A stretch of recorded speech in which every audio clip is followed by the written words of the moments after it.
Thanks for joining me today. My name is Kelly and I'm going to be doing something a little bit different for my channel. This is the first time that I'm going to unbox an RPG book. I am really fairly new to D&D and role-playing games in general still. I am in a small campaign with my friends and we've only had a few sessions. It's hard getting everybody together, but we're having a blast and I just love it. And so of course I've gone down the rabbit hole of RPG. I see a Kobe. My puppy dog just barely opened the door to see what I was doing and stuck his head in. So this is a D&D book, Xanathar's Guide to Everything.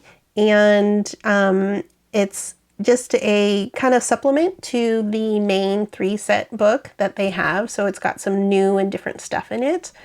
If you are very familiar with D&D, you probably already know this book. You might even have it, but I have been using it in my solo campaign. So I'm playing in a campaign with my friends, but then I also started a solo campaign using Mythic. And this is one of the books that I'm using just to kind of help me with some of the stuff that I need to look up. So as I mentioned, Xanathar's Guide to Everything. And let's get going.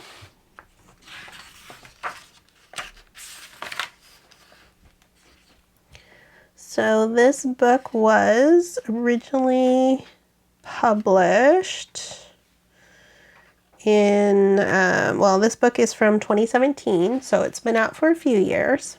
They also have alternate covers, so you can tell I just went with the normal plain Jane one. And so you can see with the contents, they have different character options, they have additional dungeon master tools, and then they have spells, shared campaigns, and character names, which I use in my solo game is the character name section. So introduction. Beneath the bustling city of Waterdeep, a beholder crime lord keeps tabs on everyone and everything, or so the beholder thinks. Known as Xanathar, this bizarre being believes it can gather information on everything in the Dungeons & Dragons multiverse. The beholder desires to know it all, but no matter what the beholder learns and what treasures it acquires, its most prized possession in all the multiverse remains its goldfish, Silgar. Oh, it's so cute. So the first major rules expansion to the 5th edition of D&D, Xanathar's Guide to Everything, provides a wealth of new options for the game. Core rules, the DM adjudicates the rules, 10 rules to remember, so advantage, disadvantage, reaction timing, proficiency bonus. So just some real basic, quick information of rules to remember. And then we get right into it. So chapter 1 has character options. So this has additional subclasses for different classes. So has barbarian, bard, cleric. There's a bunch of different subclasses available that are new in this book. It starts with the barbarian. So it gives different personal totems, tattoos you can get, superstitions, primal paths. Got some different ones. Path of the Zealot, Path of the Storm Herald, Bard. So you can do defining work, some new instruments, embarrassment. That would be me. Bard's Muse. Bard colleges, so College of Glamour, College of Swords. So different ones. The Cleric. Some different temples.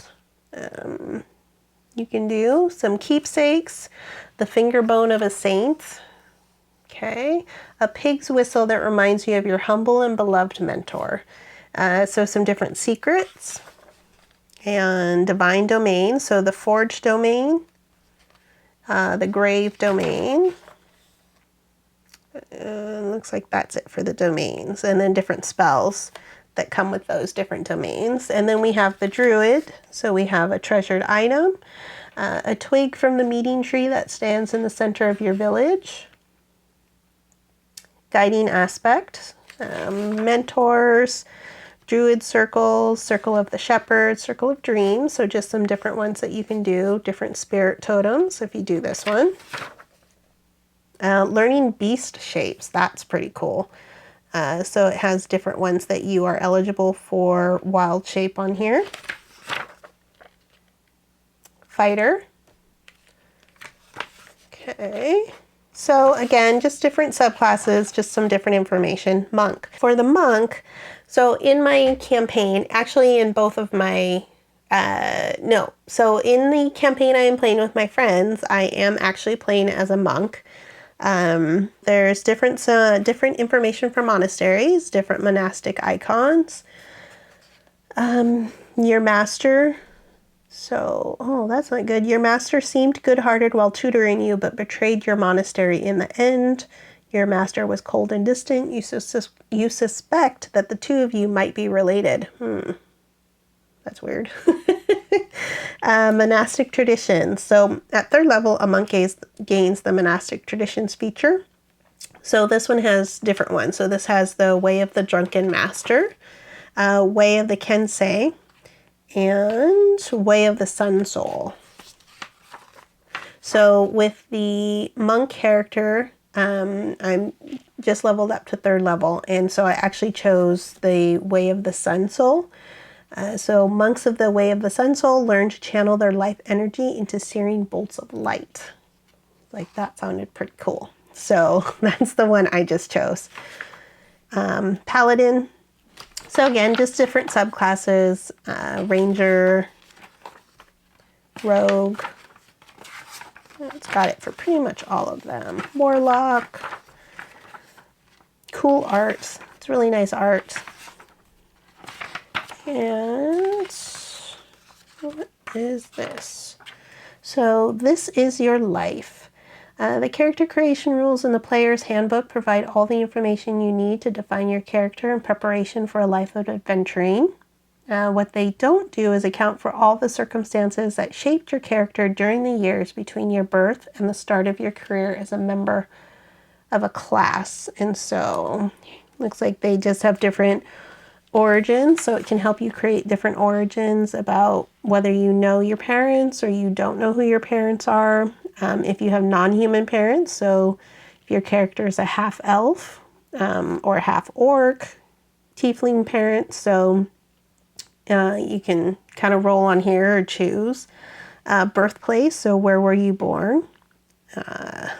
Brothel. Number of siblings, birth order, family information. Absent parent, your parent died, roll on the cause of death supplemental table. Your parent was imprisoned, enslaved, or otherwise taken away. Your parent abandoned you, or your parent disappeared to an unknown fate. Your family lifestyle, wretched, squalid, comfortable, wealthy. Childhood home, memories. So this is actually kind of cool. So it gives you just a little bit more information on just, helping you create your backstory. If, maybe it's something that you never really thought about, like your birthplace. Might be good to know, or it might have a story to it, like in the Feywild. It could be some cool story plots to that, or story hooks. Personal decisions. So your character's life takes a particular course depending on the choices you make for the character's background and class. So you can choose some different options with your background. Folk hero, guild artisan, hermit, noble, outlander. So again, you can roll on it, or you can just choose the one that you think sounds best for your character. Class training. So if you haven't chosen your class yet, do so now. Keeping in mind that your background and all the other details you have established so far. And then you can, once you know what you are, you can go in here. So we did a one-shot adventure and I played a barbarian. So if I wanted to, I could choose a little backstory of why my barbarian is a barbarian. So my devotion to my people lifted me in battle, making me powerful and dangerous. The spirits of my ancestors called on me to carry out a great task. Again, the monk is what I'm currently playing. So I sought instruction to gain a deeper understanding of existence and my place in the world. So just different things that you can choose. Life events, and then life events by age. You suffered a tragedy, roll on the tragedies table. So don't know where that, here it is, tragedies. So they have secondary tables, so adventures, arcane matters, boons. Here's the tragedies, so you can roll a d12 and come up with a different tragedy. War, weird stuff. What happened? You were turned into a toad and remained in that form for 1d4 weeks.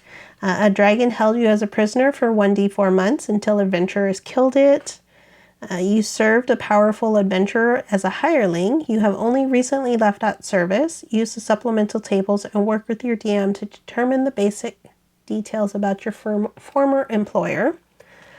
Supplemental tables, alignment, cause of death, class, occupation. You can see just a lot of different tables that you can roll on for information about your character, occupations, racial feats. So leveling up in a class is the main way a character evolves during a campaign. So here's some different racial feats that you can choose. And then just a description of what they are. So elven accuracy, prerequisite, you have to be an elf or a half elf, and then it tells you what it is. Owlbear. That's pretty cool. So that's it for chapter 1, and then chapter 2 has dungeon master tools. So again, just different things that can help you as a dungeon master.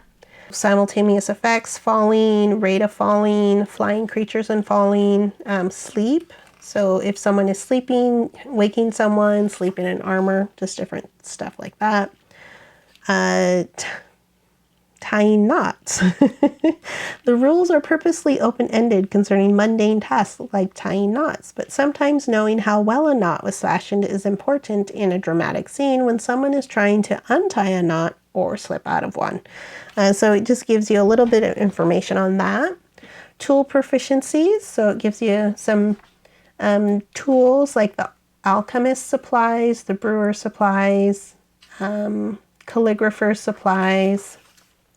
So it gives you information and then kind of like what it's good for. So components of what's in the cobbler's tool, the arcana and history, your knowledge of shoes your knowledge of shoes aids you in identifying the magical properties of enchanted boots or the history of such items.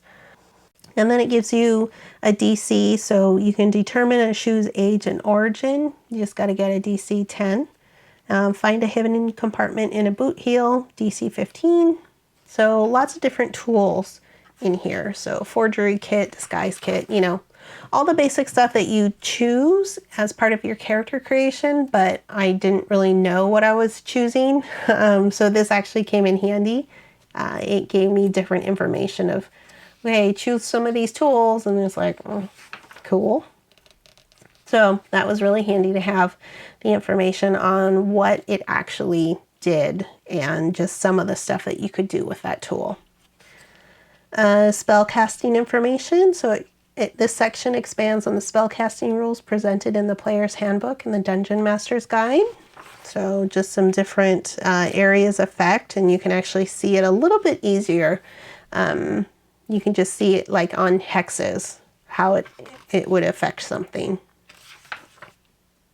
Encounter building. So assess the characters, choose the encounter size, determine numbers and challenge ratings. So this is really good just to kind of give you some more information on how to build an encounter for your players.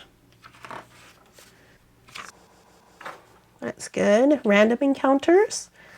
So this gives you just some different random encounters depending on where you're located. So there's some Arctic encounters based on levels. So what levels the characters are at. You have levels 1 to 4, 5 to 10, 11 to 16, 17 to 20.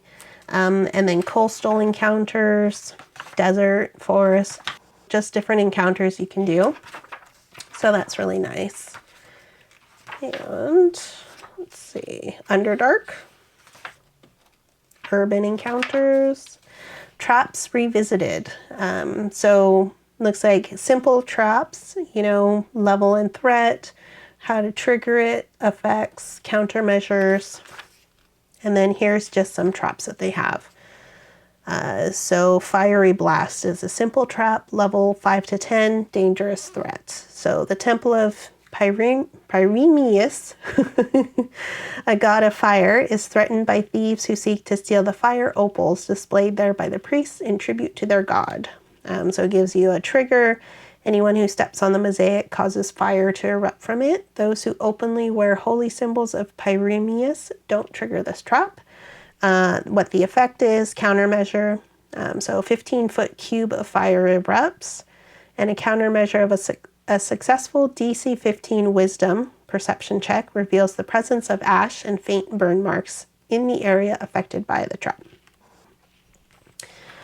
And then how to design your own. That's kind of cool. Yeah. Complex traps, and then some examples of complex traps. How to design complex traps. And then some information on downtime. So you have rivals, creating a rival, and then gives you an example of a rival, their goals, assets, plans, and then some different events, and then some different downtime activities. So resolving activities, complications, buying a magic item. Let's see, carousing. There you go. Lower class carousing complications, middle class, upper class. So magic item crafting, crafting complications, crafting items. I like this because it gives you just more information of just different things you can do during downtime, because it is pretty sparse, the information. So this is kind of nice. If you know, it's fun to do fighting and everything, but I think it's also fun to just to spend a little time in downtime, in some of the rests, maybe do some of the stuff. So you can research, religious service. Let's see. That's it for that. And then you can award magic items. Here's just some information on awarding them. So some common magic items that you could use. Hat of Wizardry, Horn of Silent Alarm, so that's cool. And then just some magic item tables. And then just minor items. These are common, so you have what the item is, the type of minor item, and then if you have to attune to it or not, and then if you do, who can attune to it. So warlock, wizard, spellcaster. So, and then they have uncommon items, rare, very rare. And then major items, legendary items, yeah, all kinds of cool stuff. And then we have spells. So just different spells, bard spells, cleric spells, druid, just different ones. And then all of the descriptions, which is cool. So it gives you, you know, what it is. Cause fear, first level necromancy. Casting time is 1 action. Range is 60 feet. Components is visual. No, components is verbal. V is for verbal, I think. And then duration, concentration up to 1 minute. Gives you a bunch of different spells. You can never have too many spells, right? Let's see. Go through that. Oh, a tiny servant. He's cute. 3rd level transmutation. Casting time 1 minute. You touch one tiny non-magical object that isn't attached to another object or surface and isn't being carried by another creature. The target animates and sprouts little arms and legs, becoming a creature under your control until the spell ends or the creature drops to 0 hit points. Oh, that's so cute. Okay. And then the appendix. So shared campaign. So coordinating a regular schedule of D&D game sessions to keep a campaign active and vibrant can be a challenge. Yes, it can be. Although I was talking to another friend of mine, and he said they've been doing a campaign for like 3 years, and they've gotten together like every month for 3 years, and there's like 8 or 12 people or something, so it kind of varies. And he said they always have a large group, and you know, there's parents and they're all adults, but they still are able to make time, which I think was really cool. Anywho, so we have different designing adventures, adventure duration, combat encounters, rewards, information on character creation, some variant rules if you want to change it up just a little bit, magic items, buying and selling, and then you have Appendix B, which is really what I'm using this book most for. I have used some of the new subclasses, as I mentioned earlier, with a barbarian character that I was part of, and then with my monk character in my normal campaign. So I've been using it for that, and then I also have been using it in my solo campaign for character names. This just has a bunch of different character names. You have non-human names, so dragonborn, male and female names, you have clan names. They're all just D100 tables you can just roll on. Dwarf names, again, female, male, clan, and elf child and elf adult names, again, male, female, clan, gnome, halfling, half orc. And then you have the human names, and they're just a bunch of different. So they have Arabic names, Celtic names, Chinese names, Egyptian names, English names, French, German, Greek, Indian, Japanese. Again, so just very cool that they have a bunch of different names, so you don't have to try and think of a name yourself. Mesoamerican names, Niger, Congo names, Norse names, Polynesian, Roman, Slavic, and Spanish names. Again, I just wanted to do this quick unboxing, or I guess it's not an unboxing, but I just wanted to go through this book.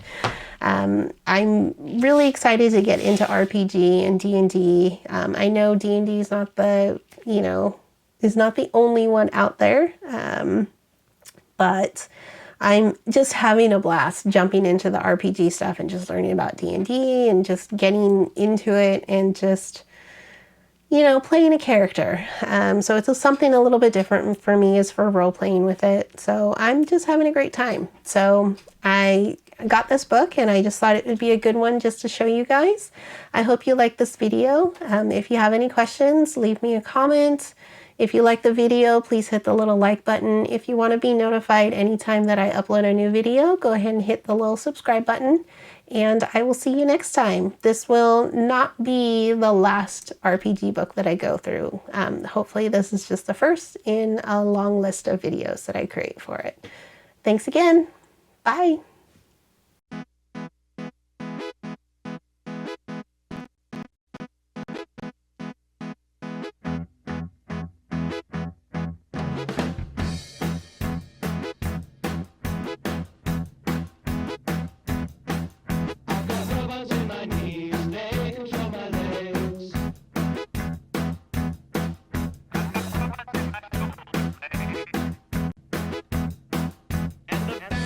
You didn't record any of it?